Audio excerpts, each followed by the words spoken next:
Welcome to Hero Wars Info. My name is Ryan. Today we're going to be doing a hero deep dive on Iris. Iris used to be a very popular mage who's still very good in the right circumstances. So, what are her strengths? What are her weaknesses? And should you be leveling her up? Let's talk about that. First, we're going to start with their skills. First one is Exposed Soul. Iris exposes an unprotected part of the soul in the nearest enemy's body for 13 seconds. All damage taken by the soul is transferred to its owner as pure damage. The max health of the exposed soul is 200% health plus 45,600. Otherworldly creature. Summons a familiar next to the farthest enemy on the battlefield. The familiar then makes its way back to Iris, biting enemies along the way. Each successful bite deals more damage than the last. The damage is 37% magic attack plus 8450 for the first bite. And every other bite is 9% magic attack plus 3250. Demonic Synergy. Upon returning to Iris, the familiar grants her soul fury charges accumulated by successful attacks, boosting her next basic attack. That's a 35% magic attack plus 2850 for each charge. And lastly, Seed of Destruction. Iris partially absorbs the health of all enemies on the battlefield and conjures a Seed of Destruction. The seed is then launched at the nearest enemy, dealing physical damage equal to the total health absorbed. Health absorbed for each enemy is 25% magic attack plus 10,400. Now, there's a couple things that we want to notice about Iris. She's not a normal mage. So, her primary skill, which is where she gets a lot of her value, is all the damage transferred is pure damage. So basically, she creates a clone of the person at the front, and then all the damage that gets done to them for the next 13 seconds is going to be pure damage. That's her main ability. That's what makes her good. These other abilities, even though they're magic attack, all three of these are physical attacking abilities. So you can see for the first one, you see that damage in red? That means it's a physical attack. Physical attack here too, even though it's boosted by magic attack. She's one of the very kind of odd heroes that has a boosted by magic attack, physical attack. And then lastly here, it is in green, but you'll notice that it says the seed is launched at the nearest enemy, dealing physical damage equal to the total health absorbed.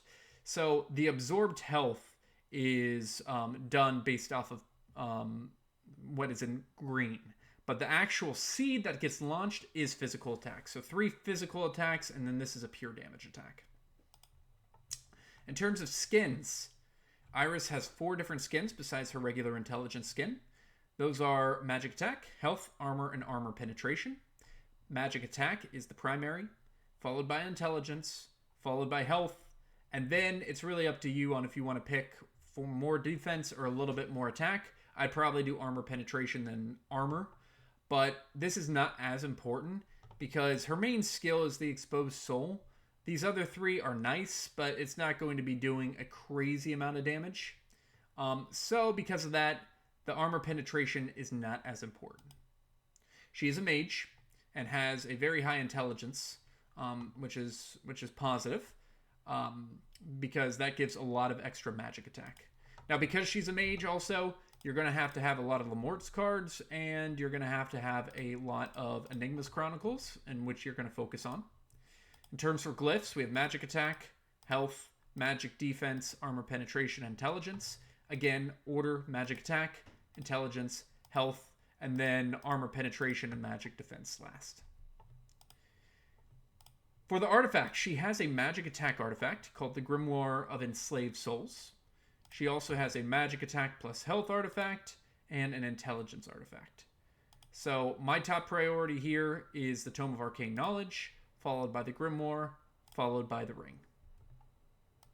In terms of Ascension abilities, she is not ascended yet. She falls within the Mage branch, so if you're trying to upgrade her, that's where you would go. Now let's go ahead and take a look at her in battle, see what we can find.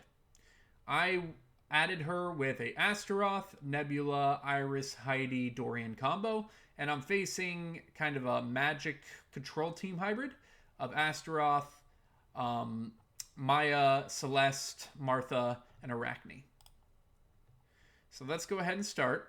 We'll speed it up a little bit. And first thing you should notice, this is her physical attack. She takes something from the book, or her basic attack. And now, okay, we're going to pause right here really quick too. So you see this little thing back here? That's the familiar. That's what's biting everyone. So it just bit Martha for a little bit of damage. And if we keep on playing, you can see bite, bite, and then comes back. And then that is what is going to create this extra physical attack that hurts. And this thing is actually the seed. The seed of her last ability that basically grabs some of the health and then pushes it out. She's just doing basic attacks, and here she goes. There's the second seed, and now she's going to do her ultimate. Okay, so let's go ahead, pause here. You see this little, like, it's a little bit hard to see, but it's like an extra version of Astaroth. That is the soul that is now exposed. So all my team, the damage that occurs to this is going to be damaging Astaroth as pure damage. This is what makes her good. Because Astaroth can't defend with magic attack or magic defense. He can't defend with armor. Everything is just going to come through as pure damage. So you can see here, once that happens, his ability to try to stop the damage is going to go down pretty quickly. Like, you see how he's losing health a lot faster than he was. And then he'll die.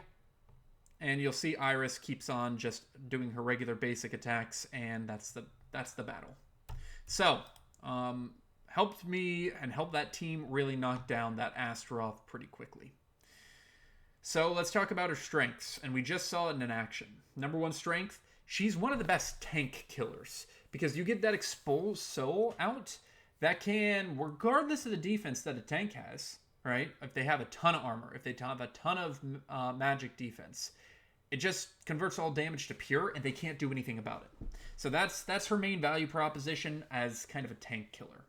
Weaknesses, well, she really should be in a conjunction with a strong mage to really maximize her potential. She is a decent damage dealer. The most that she does is the exposed soul, but besides that, she's not going to win any fights solo for you in terms of health. So, or in terms of magic attacks. So you really want to combine her. I like to combine her with Heidi. That seems to be a very popular combo. That makes her just a lot of damage that gets thrown out there. Counters.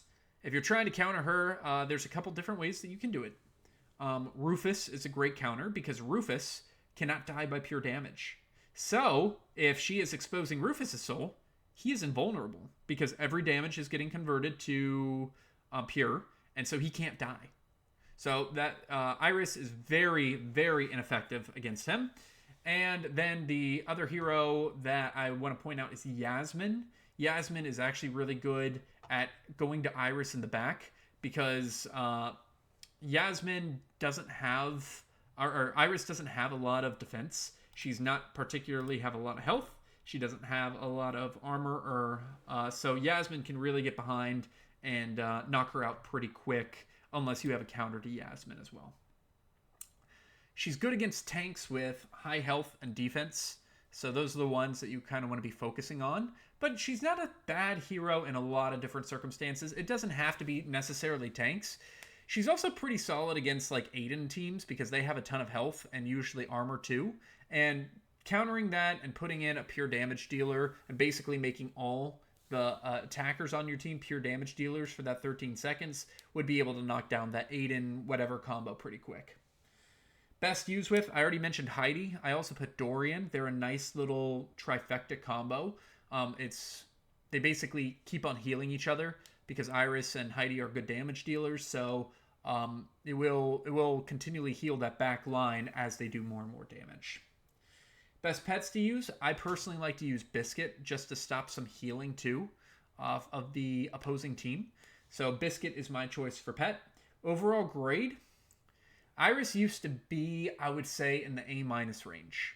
Like, she used to be a very, very good hero that everyone wanted to level. She's still a very good hero, but I'm going to actually move her to B+. She is not as essential as she used to be because there's a lot more options now to beat different teams. Back in the day, she actually used to be kind of the number 1 Aurora killer because she could just expose Aurora's soul so Aurora can't dodge anymore. So that was a pretty useful combo whenever Aurora was harder to counter. Nowadays, you have the Lyrias, right? That kind of reduce the impact of Iris. But in the right situations, she still could be really good, which is why I put her at a B+.